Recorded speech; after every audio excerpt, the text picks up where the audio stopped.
Good morning. This is Alexis Parker sitting in with Giovanni Gallucci and Chloe Dawn, and this is the Daily Trend Report. Morning, Alexis. You look like you've already been up for hours. Walked Ruby before the light went flat and got a coffee in me, so yeah, ready to go. Some of us are still on our first cup. Then let's earn it. Today, YouTube quietly changed how it counts a view, and your reporting deck is about to lie to you. A wellness label that means absolutely nothing is spreading across the grocery store. And a beer company and a water company teamed up to ask you for your pee. Stay with us.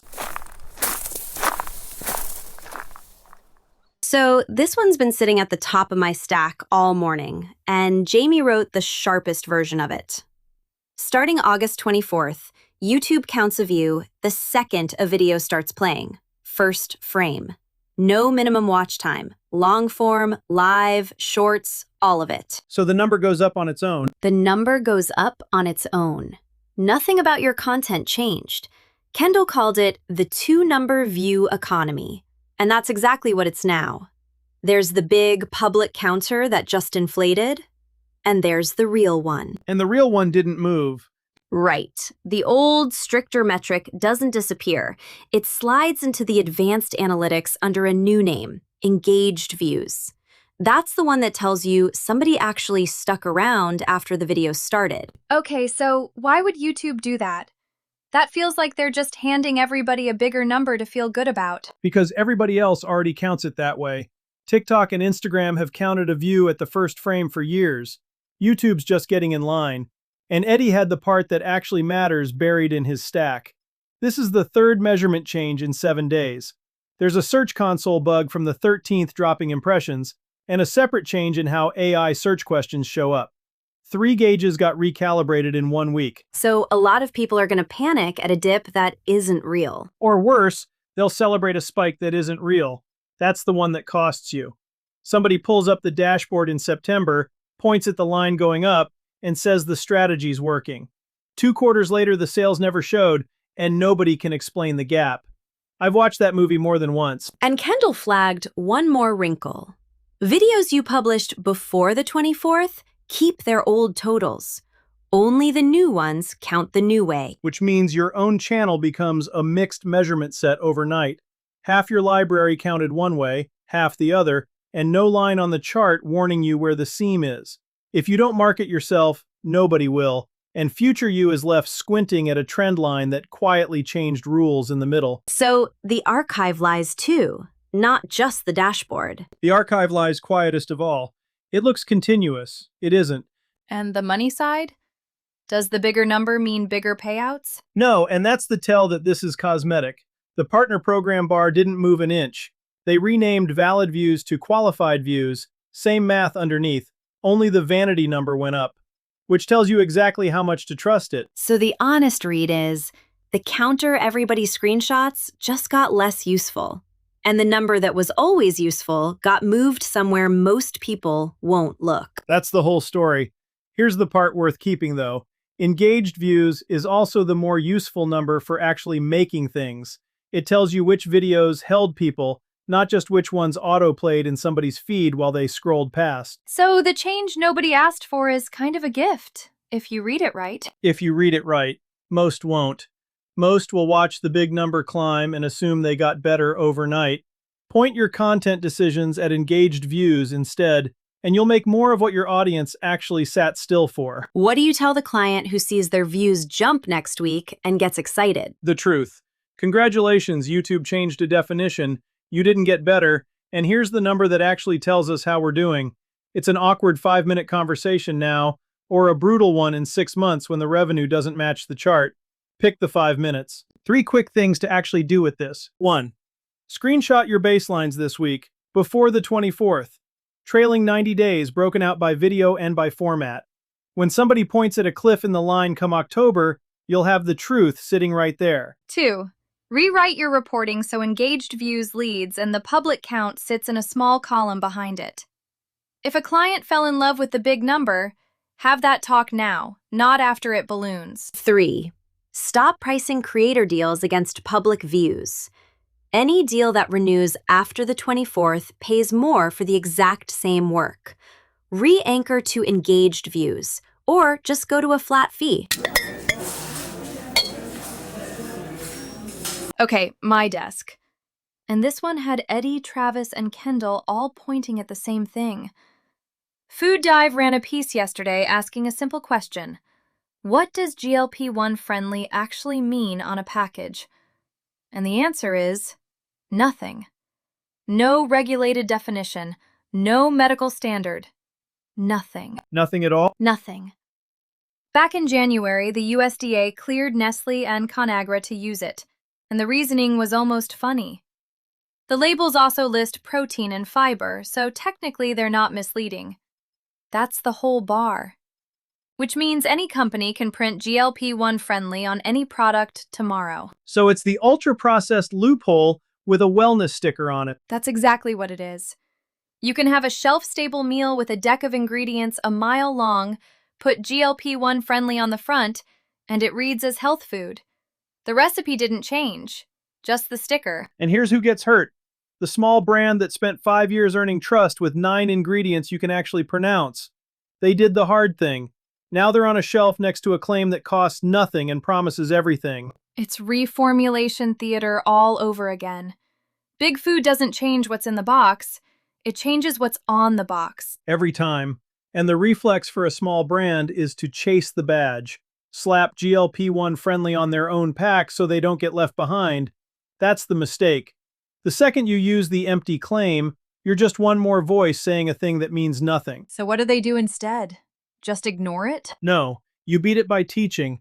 The badge is confusing on purpose, so be the brand that explains it. Get on camera and say plainly what actually makes a food work with one of these drugs. Protein that keeps you full. Fiber that slows things down. Real satiety. Named and specific. You don't argue with the sticker. You make the sticker unnecessary.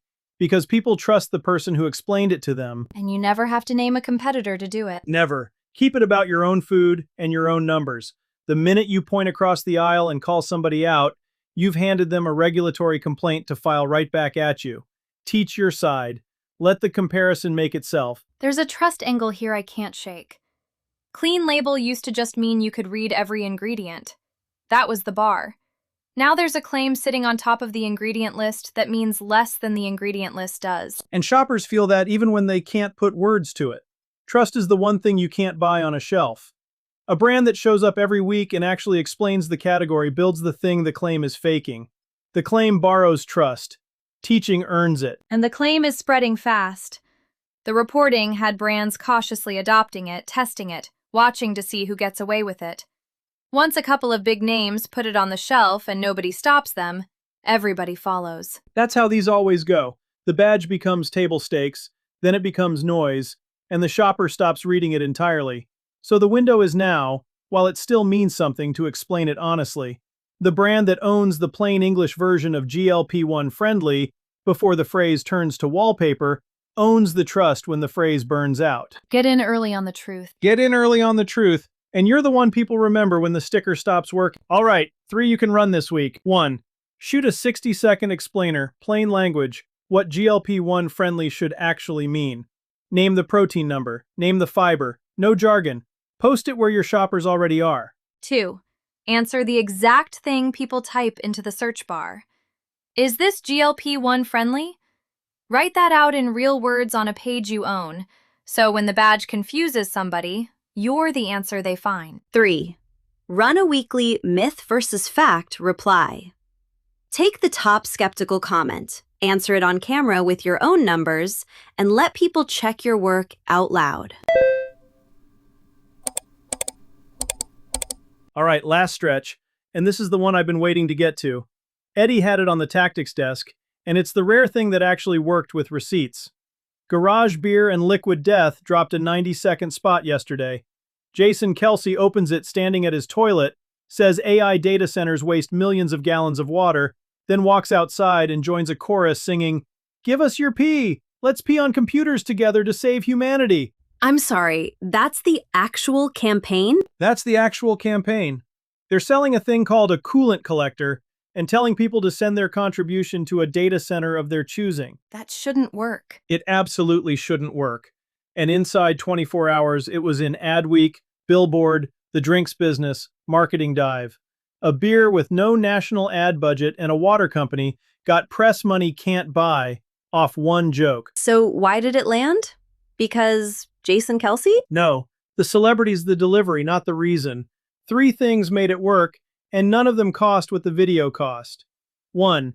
They picked a grievance with no partisan owner. Nobody's out there defending data centers drinking the local water. Everybody quietly agrees. 2. They made the brand the punchline, not the hero. They're peeing on computers. They're the joke. 3. They handed the press a headline no editor could resist typing. And the two-brand part matters? It matters a lot. Two small budgets and two different audiences carry a stunt twice as far as one brand shouting into its own feed. Garage Beer's co-owner said the quiet part out loud. Data centers are a hot topic, so we got together to have some fun and raise a little awareness. That's the whole playbook, stated plain. So where does this go wrong for somebody who tries to copy it? Because most people copy the wrong half. They reach for a grievance that does have a partisan owner. They pick a fight half their audience is on the other side of, and the comments turn on them by lunch.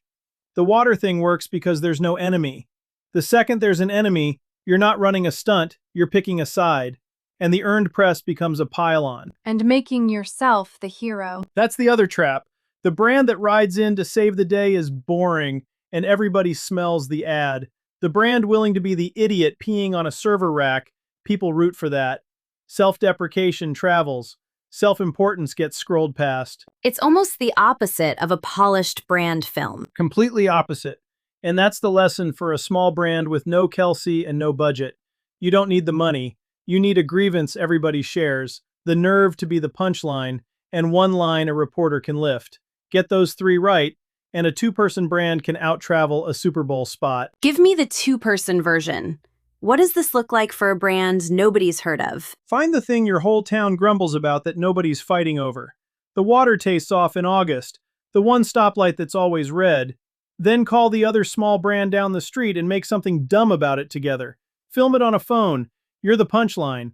Send it to the one local reporter who covers small business with a subject line they can't not open. And the local angle is a feature, not a limitation. It's the whole advantage. Local grievances have zero partisan charge and a built-in audience who already lives it. You're not trying to go viral to a stranger 3 states away. You're trying to be the brand your own town screenshots to each other. That's a smaller number and a better one. 3 to take with you before we wrap. 1. Pick a grievance with no partisan owner. Something everybody quietly agrees on, where there's no enemy to rally the other half of your audience against you. 2. Make your brand the punchline, not the hero. The brand willing to look ridiculous gets rooted for. The one riding in to save the day gets skipped. 3. Write the headline before you shoot. If a reporter can't lift one irresistible line out of it, it won't travel, no matter what you spent. That's the Daily Trend Report. If you run a food or beverage brand and you're posting into the void, everything shipped, nothing landing, that's the problem I fix. I build the organic social strategy that gets a feed moving again. The plan and the content both, not a louder megaphone. Over 15 years doing organic social in food and beverage, and I'd rather show you than tell you. Find me at gallucci.net or DM at gallucci.net on Instagram or LinkedIn.